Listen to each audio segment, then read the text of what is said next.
What's cooking, Juventus fans? Welcome back to the old lady's favorite YouTube channel. You thought you would only have to see me once today. Now you've got me twice because there's a lot of news to break down.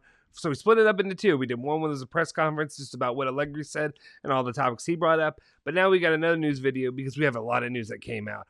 Mainly because of, well, we'll talk about it here. We've got Cuadrado is out for Napoli. What's the situation on with him? He has an illness. Is it the illness? We have Ceferin remains indignant. He's a petulant child. That's it. He's a petulant child. We have to talk about it. Not much. I'm not going to give him too much time. And then finally, the big topics of the day was Cherubini is breaking his silence, talking about all the happenings with Juventus and all the stuff that's been going on. Just stick with us. We'll fill you in now.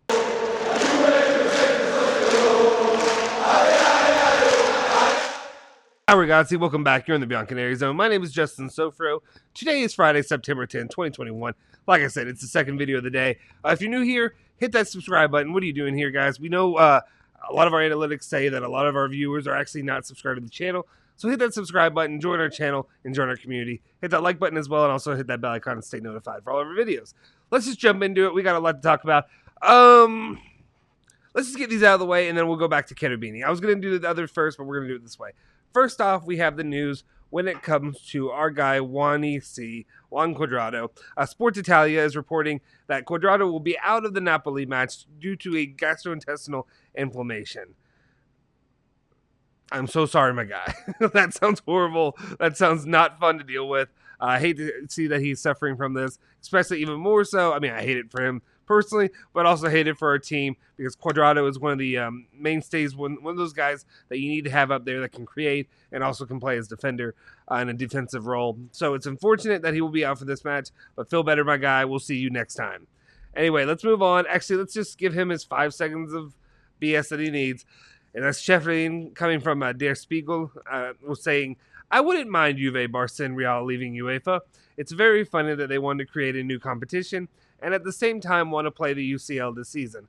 All 3 clubs simply have incompetent presidents. They have tried to kill football. This guy's just being an asshat again, as he always does. A completely useless human being that Ceferin is, who came in and tried to, who is, Agnelli's, I guess, child's godfather, whatever have you. Just nonsense. What a complete waste of a human being. It really shows you what UEFA is and how corrupt it is. It's disgusting. But that's it. That's it. He sucks. That's all I can really say. Nothing else really that needs to be said or really deserves the time for Ceferin. So let's get into the good, juicy stuff that Cherubini had to say when he was talking. I believe he was talking to Tutto Sport. So I want to give them their credit and then also go into what Cherubini was saying. He said, when Ronaldo told us he wanted to leave, we had one thought. Not Cristiano leaves, we have to replace him, but Cristiano leaves, we have to anticipate the future. Keane is not the replacement. We want to continue to win with another project. So that's interesting. And then also he said, okay, so these are a little bit out of order, but we're going to go through. I'll go through a few of these and hit on the main topic. He said, Allegri is the right man at the right time to rebuild again. Chiesa, De Ligt, Kulusevski, and Locatelli, now other talents. I've known Keane since he was 14. He's ready for Max, saying that Moise Kean is ready to come in and play at a high level. And if you watch the Italian national team against Lithuania, he definitely is. I'm excited to see the prospects of what he can bring to the club, bring back to the club, honestly. And they also said, in the week before Udine, we had clear signals that he would stay. This is talking back about Ronaldo. Managing the situation 3 days before the end of the Mercado was not pleasant. If it had happened a month earlier, it would have been better for everybody. Absolutely. We talked about this at the channel a lot, that literally it was handled as poor as you can do it. Like, no offense, I have no doubt that Ronaldo wanted to get his bleep out of Juventus for the longest time. He was ready to leave Turin, but instead he gave signals that basically were saying, oh yeah, I'm going to stay for my last year, and then I'll be out or whatever have you. So Juventus isn't dumb. They were planning for him to be replaced, whatever. But then our guy came in and decided, hey, I'm going to screw everybody over and leave in the last 5 days in the Mercado where you can't go and pursue any serious targets the way it stands. So anyway, I don't need to rant about him anymore. We know what happened. And then we've got number 4. He was saying, in recent years, we have often paid to terminate a contract with other clubs. We wouldn't even have been able to get compensation. So just a positive that overall they were able to sell him and make some money off of Ronaldo. before he, took his happy self back to Manchester. He also said about Dybala, I'm optimistic about Dybala's new contract. Dybala is central in the project. I believe he has the age and characteristics to do it.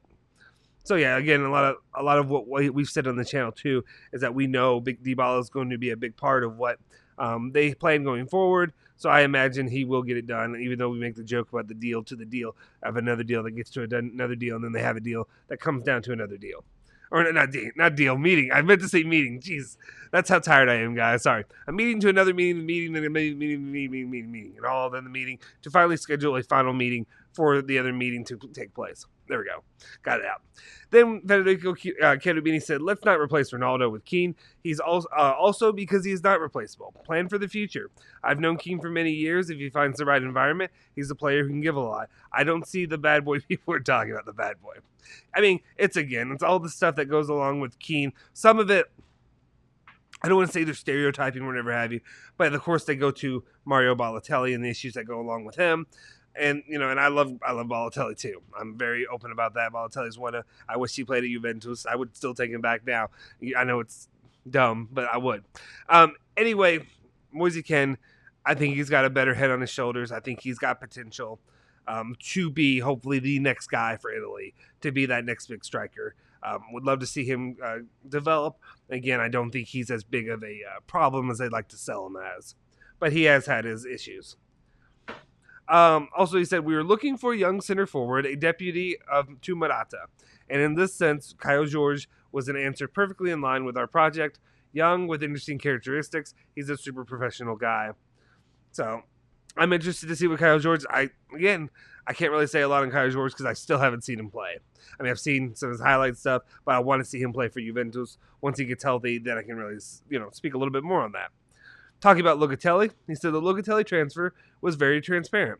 Arthur's injury pushed us to anticipate the investment plan and give Allegri an extra midfielder, a player in line with the project that will characterize the next few years. And I think definitely Locatelli is that kind of guy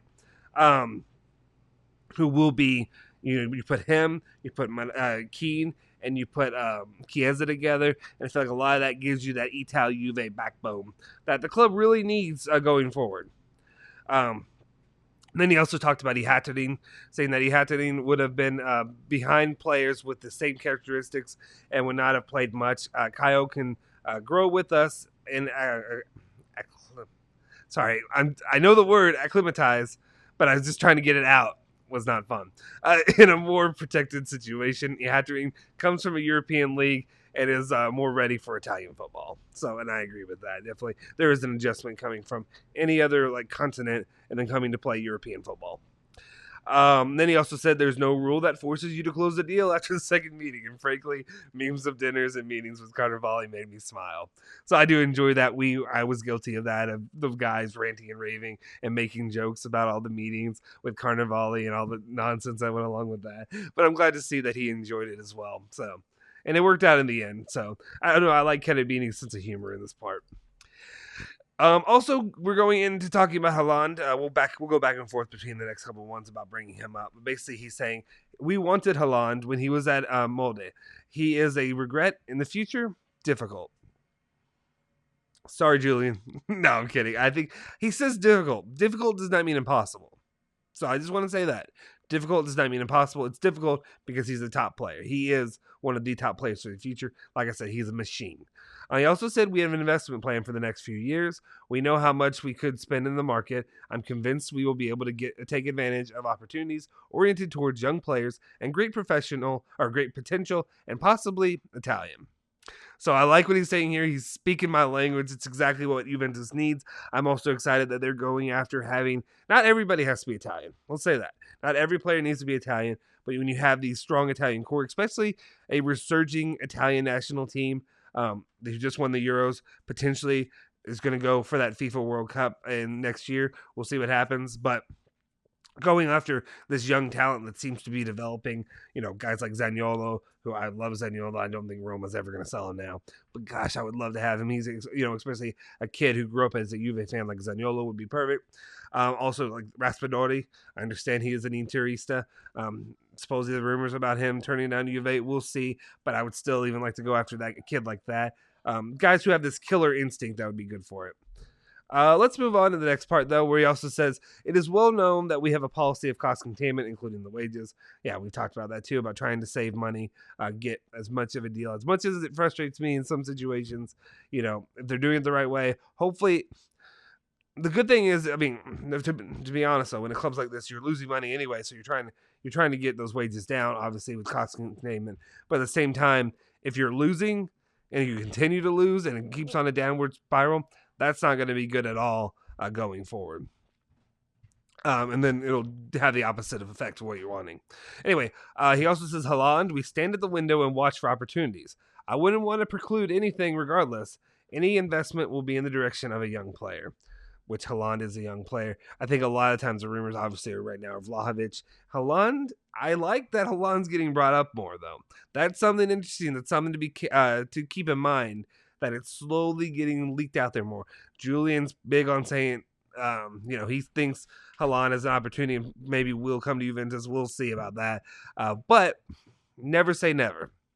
He also said, one thing is certain. Any investment will be in the direction of a young profile. It's completely out of our plans to invest in other type of players. So that's true. You got to have youth. You want to make sure you retain youth. Otherwise, you're an old, decrepit club. What we've seen the last couple of years with all the old, aging players that are aged out of their demographic. When we approached Haland, we were at the start of the U23 project, and the prospect we could offer him was, in his eyes, less attractive. Today, we'd be equipped to answer the question, what are my prospects if I sign for you? So that's interesting. I know before when they did it, they wanted to put him in the U23s and stuff like that. They play for the youth league, and that kid does not need to be in the youth league. That kid is a baller, and obviously you've seen what he's done the last couple of years. Hopefully, again, I love that it keeps getting brought up. I love that this question's, getting out there, and he's, talking more into it. If we get Haland next year, this may sound ridiculous to some people, but I think people will easily move on from the Ronaldo situation. If you have people that are fans of Ronaldo, they may end up becoming also fans of Haland. I think he is going to be that good of a player going forward. Like I said, he is a machine, which it's not proven that he's not a machine if you've seen his interviews. And then finally, a little tidbit for me, just for me to get upset, and that is him talking about saying, Donnarumma, we have a reliable goalkeeper with a long-term contract. You have a goalkeeper with a long-term contract. Is what you have. For the policy we have, it would make no sense to do what PSG are doing. It wouldn't be good to have two important goalkeepers in the same team. Yeah, I agree. If you had two important goalkeepers, that would be something that would be worrisome.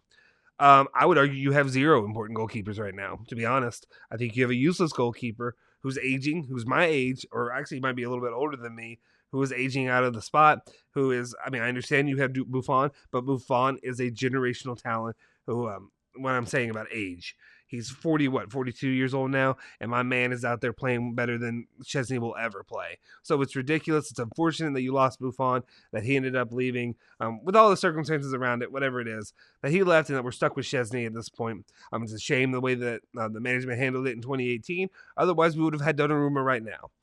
Again, calm. We're stuck with what we are, and we have Szczesny. Hopefully, something changes, but I doubt it. I don't think the Donnarumma train will ever come back to Juventus now after this Mercado, and that's the biggest loss Juventus suffered this season, to be honest. Anyway, a little bit more somber. I don't know why I had to end that on such a somber notice, but that's just my personal opinion. Let me know your comments or your thoughts in the comment section down below about all the topics we talked about and all the things that Cherubini talked about. If you want to tell Ceferin that he's an asshat, you can do that as well. Anyway, I appreciate you guys joining us. Hit that subscribe button. If you're new here, join our channel. And also, if you're a Juventus fan, or if you're not a Juventus fan, if you're a fan of another club, let us know in the comment section down below. That's always interesting and fun to me to start that dialogue. Anyway, make sure you leave that like as well, though. And also, follow Bianconerizone at Bianconerizone on Twitter and Instagram. Follow me at Justin Sofer on Twitter. Follow Julian Genotti on Twitter as well at did I say at Justin Sofer? Yeah, at Genotti151. Forza Juve, Forza Bianconeri.